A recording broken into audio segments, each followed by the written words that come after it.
2015 AIB knockout एक ऐसा event जिसने इंडिया में रोस्टिंग को एक बिगर स्केल पर इंट्रोड्यूस किया था। Apart from its controversies, it was the start of a YouTube genre जो आगे जाकर यूट्यूब स्पेस को डोमिनेट करने वाला था।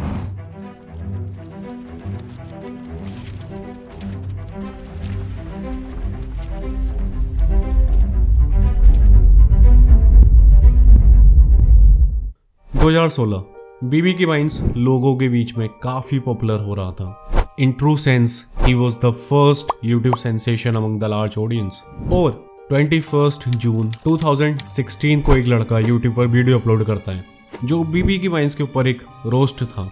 This video angers lot of people but BB enjoyed the video और वो उस लड़के को सपोर्ट भी करता है।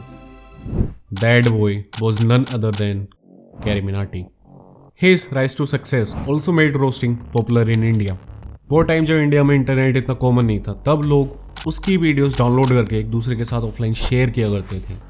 His content was something new to our audience जो आगे जाकर यूट्यूब पर एक मेजर कंटेंट कंज्यूमर बनने वाली थी। बट एक चीज जिसके लिए कैरी मिनाटी स्टार्ट से ही क्रिटिसाइज किया जाता था वो थी he used too much abusive words in his roasting। लेकिन as it was the start of YouTube in India और YouTube स्पेस में ऑडियंस इतनी मैच्योर नहीं थी, this style of roasting was really popular। और पॉपुलर चीज़ों को अडॉप्ट करके ग्रो करना is pretty common on YouTube। And जल्दी ही we started seeing many more YouTubers जो carry Minati style of roasting को अडॉप्ट करके एंड कुछ केसेस में उसे एक लेवल और आगे ले जाकर YouTube पर ग्रो करने लगे थे। यूट्यूबर्स जैसे कि गरीब बकचोद बाबा जी was the prime example of this। But इस टाइप की रोस्टिंग के साथ सबसे बड़ी प्रॉब्लम ये थी, it relied heavily on abusive words और स्लैंग्स फॉर इट्स ह्यूमर। और इसी वजह से रोस्टर्स दूसरों को बहुत ही पर्सनल लेवल पर रोस्ट करना स्टार्ट कर देते थे, जिसमें दूसरे लोगों के लिए काफी प्रॉब्लमेटिक बातें कह दी जाती थी। कोई भी बंदा या बंदी जो डिमांड में हो, जरूरी नहीं कि वो सेलिब्रिटी हो, क्योंकि डिमांड में तो दिल्ली के जीबी रोड की कॉल गर्ल भी होती है। वैसे दीदी सच बताओ, इम्प्लांट्स है ना? बिगेस्ट एग्जाम्पल इसका 2017 में मलिका कंट्रोवर्सी थी।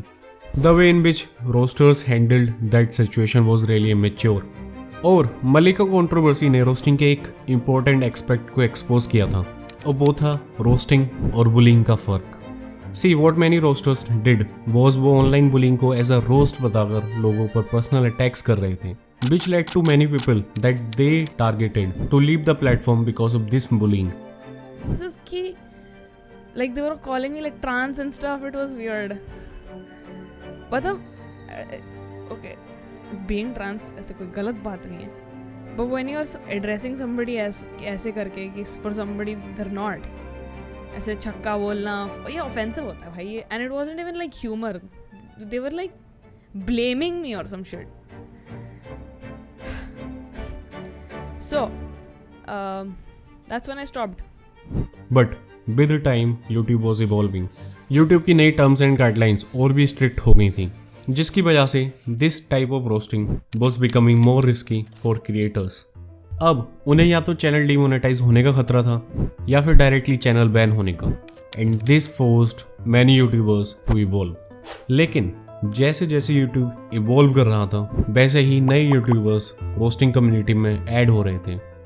इन नए यूट्यूबर्स का रोस्ट करने का तरीका ना ही एब्यूजेस इन्वॉल्व करता था और ना ही स्लैंग्स।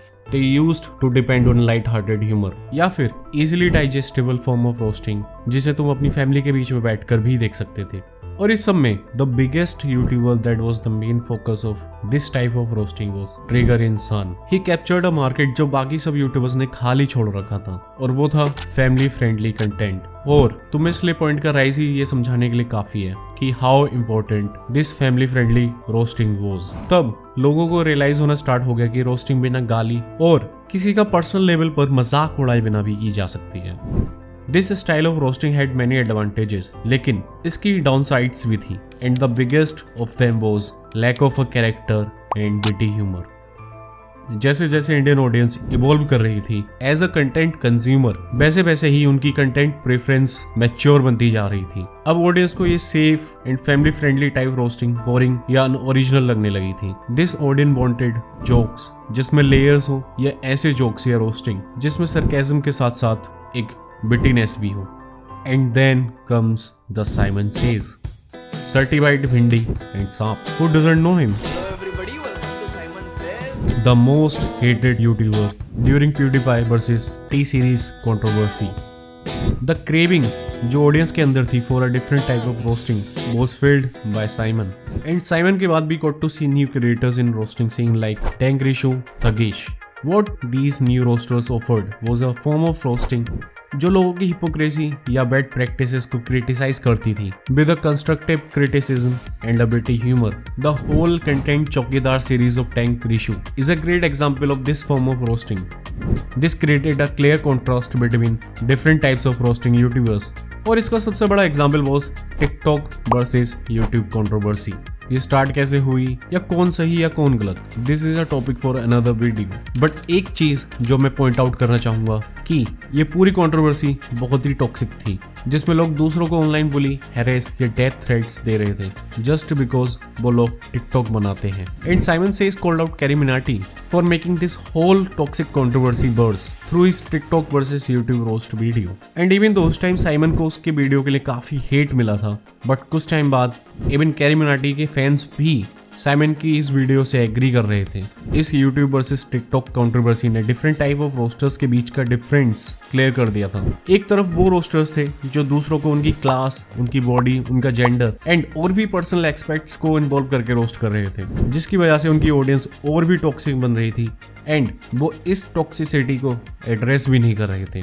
और दूसरी तरफ वो रोस्टर्स थे जो टिकटॉक पर चल रही गलत प्रैक्टिसेस जैसे दूसरों को कंटेंट क्रेडिट न देना या फिर दूसरों के कंटेंट चुराने को एक रेस्पॉन्सिबिलिटी के साथ रोस्ट कर रहे थे जिसकी वजह से उनकी ऑडियंस फालतू का हेट न दे दूसरों को.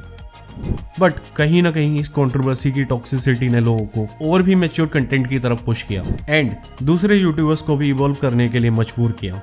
As a whole the roasting scene has come a long way.